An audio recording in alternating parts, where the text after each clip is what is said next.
नाज़रीन, one on one programme में आपका खैर मकदम। मैं हूं आपका मेज़बान रशीद राहिल। आज इस प्रोग्राम में हमने दावत दी है वादी के मशहूर व मारूफ सोशल एक्टिविस्ट और पॉलिटिकल एक्टिविस्ट जनाब जावेद बेग साहब से। जावेद बेग साहब किसी तारीफ के मोहताज नहीं।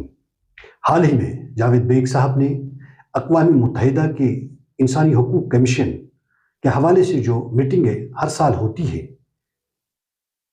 उसमें शिरकत की, जम्मू कश्मीर के हवाले से नुमाइंदगी की। जावेद साहब, आपका बहुत बहुत खैर मकदम।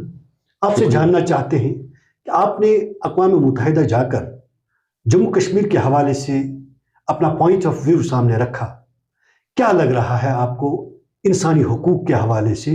कश्मीर में इंसानी हकूक़ कहाँ तक पामाल हो रहे हैं और आलमी सतह पर इसका कितना संजीदा नोटिस लिया जा रहा है? आपसे जानना चाहते हैं। सबसे पहले रशीद राहिल साहब, मैं आपका तहे दिल से शुक्रिया अदा करता हूँ। आपने मुझे अपने इस इंटेलेक्चुअल प्लेटफॉर्म पे मदऊ किया है, ये मेरे लिए एजाज़ है।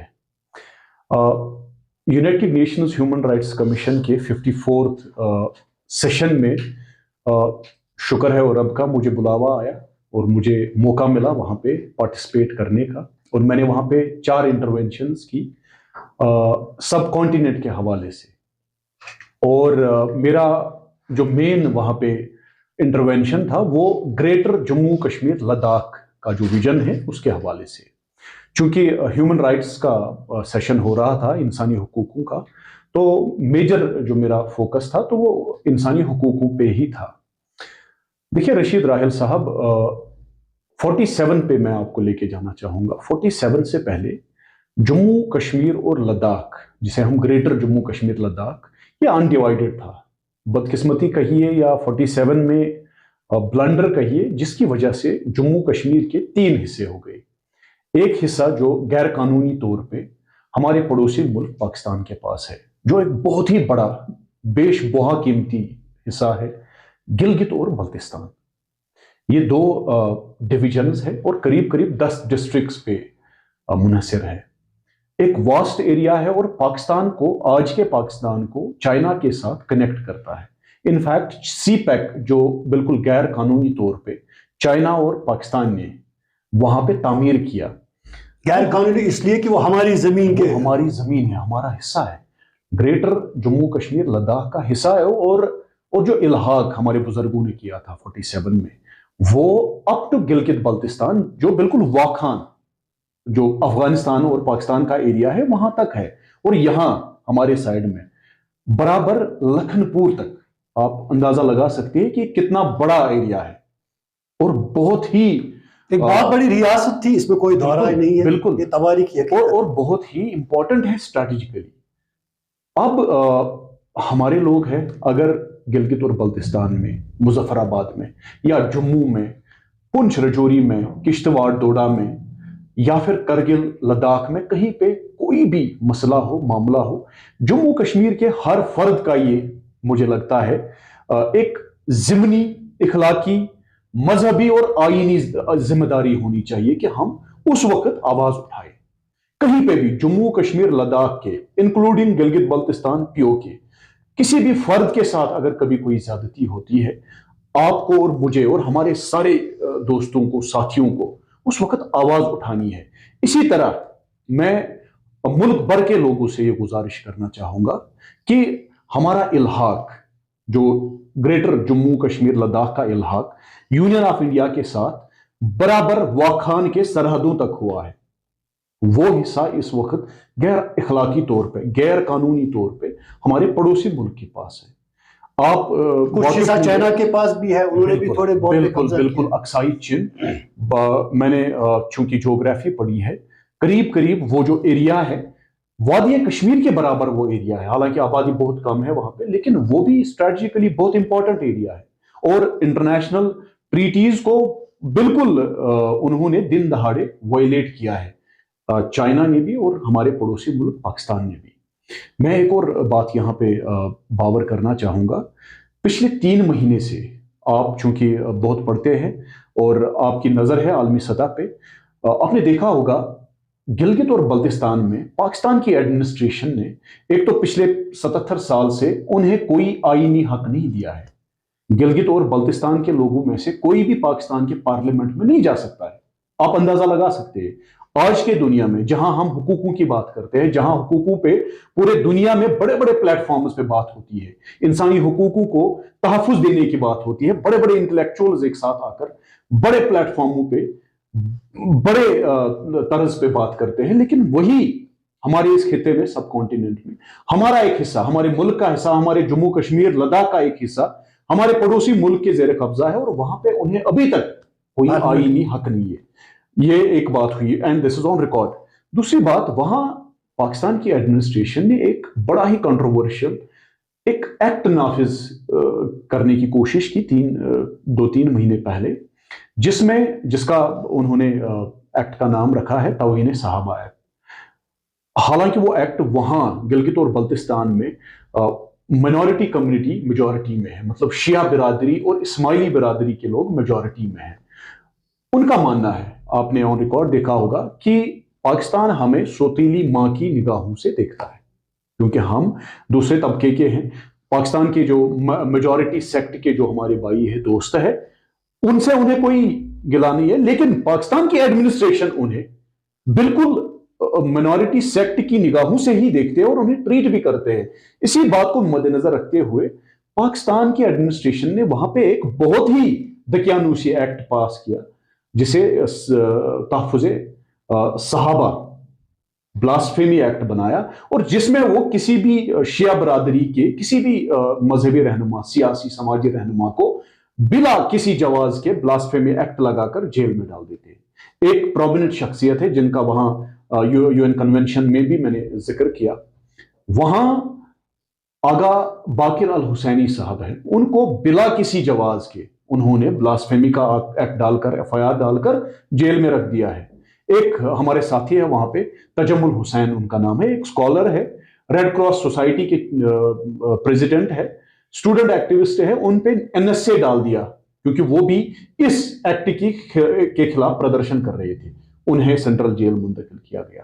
ایک سیاسی شخصیت ہے وہاں پہ شبیر میار, وہ بھی اس ایکٹ کے خلاف پردرشن کر رہے تھے, ان پہ بھی انہوں نے فالس چارجز FIR ڈال دیا اور جیل میں ڈال دیا. اور اسی طرح سینکڑوں ایکٹیوسٹس کو انہوں نے اندر ڈال دیا. اور پچھلے 3 مہینے سے گلگت اور بلتستان کے لوگ اپنے جذباتوں سے ہندوستان سے گزارش کر رہے ہیں کہ ہمیں اپنے ساتھ ملائیے. جاوید صاحب, قطع کلام آپ نے کہا کہ جتنے بھی سینکڑوں وہاں انسانی حقوق کی خلاف ورزیاں ہو رہی ہے, لوگوں کو بند کیا جاتا ہے, لوگوں کے ساتھ زیادتی کی جاتی ہے, تو یہ آپ نے ہائی لائٹ کیا. اس کا امپیکٹ کیا ہوا, وہاں کاگنیزنس کتنی لی جائے گی, اس پہ ہم بات کریں گے. لیکن جو جموں کشمیر جو ابھی یونین آف انڈیا کے ساتھ جڑا ہوا ہے, گزشتہ 3 دہائیوں کے دوران جب ہم دیکھتے ہیں یہاں بھی انسانی حقوق کی بڑی بڑی خلاف ورزیاں ہوئی ہیں. کیا اس حوالے سے کوئی بات وہاں ہوئی کہ جموں کشمیر میں کیا ہو رہا ہے؟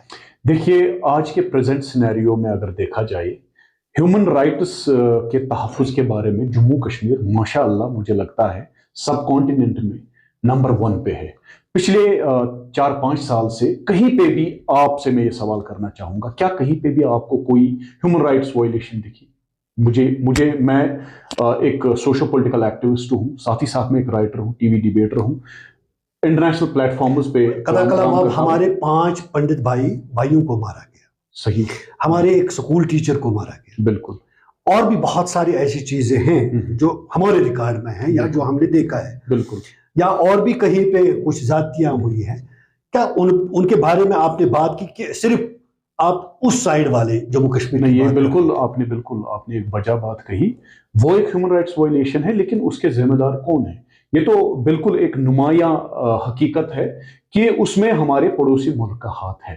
ان کے پراکسیز نے ہمارے پنڈت بھائیوں کو یا ہمارے سکھ بھائیوں کا یا باہر سے جو باہری ریاستوں سے یہاں پہ چاہے وہ سرکاری نوکری کے سلسلے میں آئے یا مزدوری کے سلسلے میں آئے, انہیں ٹارگٹ کر کے ان کی جان لی. یہ تو دنیا کی سب سے بری ہیومن رائٹس وائلیشن ہے. بالکل, اس پہ میں ہر جگہ بات کرتا ہوں, انفیکٹ وہاں بھی بات ہوئی, لیکن اس کے ذمہ دار ہمارے پڑوسی ملک اور ان کے پراکسیز ہے, جو ہم بار بار کہتے آئے ہیں کہ India is a victim of neighboring countries, terror modules, terror factories, terror industry. We have been raising this issue everywhere. As a Nagrik of this country, आपने also आपने raised this आपने issue here. इजहार किया बहैसियत एक representative, आपने सही बात उन तक पहुंचाई।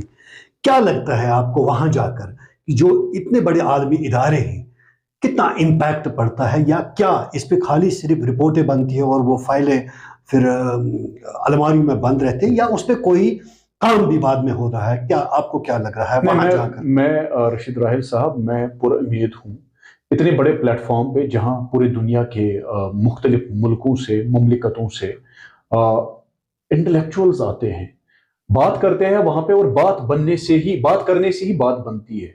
अब गौरतलब है कि हमारे पड़ोसी मुल्क में सिविल सोसाइटी के जो इंटेलेक्चुअल्स हैं वो किस तरह अपने मुल्क के हुक्मरानों को जिम्मेदार ठहराकर अपने मुल्क की बिगड़ती हुई छवि को फिर से, मुझे लगता है, बनाने की उन्हें जरूरत है। वरना मेरा ये मानना है, आने वाले वक्त में जो छवि इस वक्त हमारे पड़ोसी मुल्क की बन रही है और जो छवि इंटरनेशनल लेवल पे हिंदुस्तान की बन रही है, भारत की बन रही है, ये दे आर पोल्स अपार्ट। मैं चूंकि एक पेसिफिस्ट हूं, आई एम अ पीसनिक, मैं अमन में, भाईचारे में यकीन रखने वाला इंसान हूं। ये सब कश्मीरी तो सब, आप तो नेचुरली कश्मीरी है, कश्मीरी तो सब अमन पसंद है और हर कोई चाहता है। इसमें कोई दो राय नहीं है कि कश्मीर का हर नागरिक किसी भी मजहब, मिल्लत, मसलक का मानने वाला हो, हम हमेशा अमन, भाईचारे को ही यहाँ तरजीह देते आए हैं। मैं भी दुआ करता हूँ और उम्मीद रखता हूँ कि पड़ोसी मुल्क में हालात ठीक हों। जिस तरीके से पड़ोसी मुल्क ने अपनी छवि बनाई है इंटरनेशनल प्लेटफॉर्म्स पे, जिस बदनीयती से हमारे पड़ोसी मुल्क ने अभी तक जुल्म सितम के शिकार जम्मू कश्मीर लद्दाख के अवाम को बनाया है, वो उन हरकतों से बाज आए, अपने मुल्क के हालात सुधारे और इंटरनेशनल ट्रीटी को एक्सेप्ट करते हुए हमारे हिस्से को, मुझे लगता है, इंटरनेशनल प्लेटफॉर्म्स के थ्रू हमारे मुल्क के हवाले करें और सारे मसले उसी से हल हो जाएंगे। क्योंकि आइडिया ऑफ इंडिया एक रियलिटी बन चुका है, ये हमारे पड़ोसी मुल्क भी एक्सेप्ट करते हैं। ग्लोबल लेवल पे जिस तरीके से भारत की इमेजिंग हो रही है, ये आने वाले अच्छे वक्त की अलामत है। इससे हमारे पड़ोसी मुल्क को भी फायदा हो सकता है। ये हमारे honourable ex prime minister Atal Bihari Vajpayee साहब ने, उन्हें सभी मानते हैं, cutting across religions, cutting across political ideologies, ways of life. Bharat ही नहीं बल्कि हमारे पड़ोसी मुल्क के भी लोग उन्हें मानते हैं। उन्होंने कहा है कि रिश्तेदार बदले जा सकते हैं, दोस्त बदले जा सकते हैं, लेकिन हमसाये नहीं बदले जा सकते। हम उम्मीद करते हैं हमारे लोग जो है पीओके में या फिर गिलगित बल्तिस्तान में जो ज्यादतियां उनके साथ हो रही है, पूरी दुनिया में इस वक्त हर तरह के लोग आजादी चाहते हैं। आजादी, अगर वो किसी मिस ट्रीटमेंट के शिकार हों, पूरी दुनिया में आप देखिए, कहीं पे भी अगर किसी छोटे कौम के साथ कोई बड़ा कौम किसी भी तरीके का भेदभाव करे, वो फिर वहां आजादी मांगते हैं। इसी तरह गिलगित बल्तिस्तान के लोग आजादी मांग रहे हैं। उन्होंने बल्कि कई बार कोशिश भी की, एडमिनिस्ट्रेशन से पूछा, वहां फौज से पूछा कि हमें बस रास्ता छोड़ दीजिए, हम अपने जम्मू कश्मीर के साथ मिलने जाएंगे, आप हमारे घर ले लीजिए, हमारी सारी संपत्ति आप रख दीजिए, हमें बस रास्ता छोड़ दीजिए, कर दूं करगिल का रास्ता। और आपके चैनल के माध्यम से मैं अपने ऑनरेबल पीएम साहब से गुजारिश करूंगा कि हमारा इल्हाक ग्रेटर जम्मू कश्मीर लद्दाख का हमारे भारत के साथ हुआ है, जो हमारे बुजुर्गों ने किया, और हमें बड़ा फख्र है हमारे बुजुर्गों के उस फैसले पे जो आज वक्त ने सही साबित कर दिया। हमारे लोग वहां पे हैं, हमारा हिस्सा वहां पे है, तो ये इल्हाक तब तक मुझे लगता है अधूरा है जब तक गिलगित बल्तिस्तान और मुजफ्फराबाद, जिसे हम पीओके कहते हैं, वो सारे अजला, वो सारे हिस्से, वो सारे डिविजन्स ग्रेटर जम्मू कश्मीर लद्दाख का हिस्सा ना बने, तब तक हम भी अधूरे हैं और हमारे जो भाई पार है वो भी अधूरे हैं। जो आपने पहले ही कहा, ये एक ज्यादती उनके साथ है। जावेद साहब, कथा कलाम आप, टाइम बहुत कम है, आपसे फिर कभी इस मामले पे मुलाकात करेंगे। जावेद साहब का यही मानना है कि कोई भी मुल्क तब तक कामयाब नहीं हो सकता है जब तक वो आलमी सतह पे अपनी छवि बेहतर नहीं बना सकता है, अपने लोगों के लिए बेहतर हुकूक फराहम नहीं कर सकती है। जावेद साहब, आपका बहुत बहुत शुक्रिया, फिर कभी मुलाकात करेंगे, तब तक के लिए अल्लाह ने के बाद। शुक्रिया रशीद राहिल साहब, थैंक यू।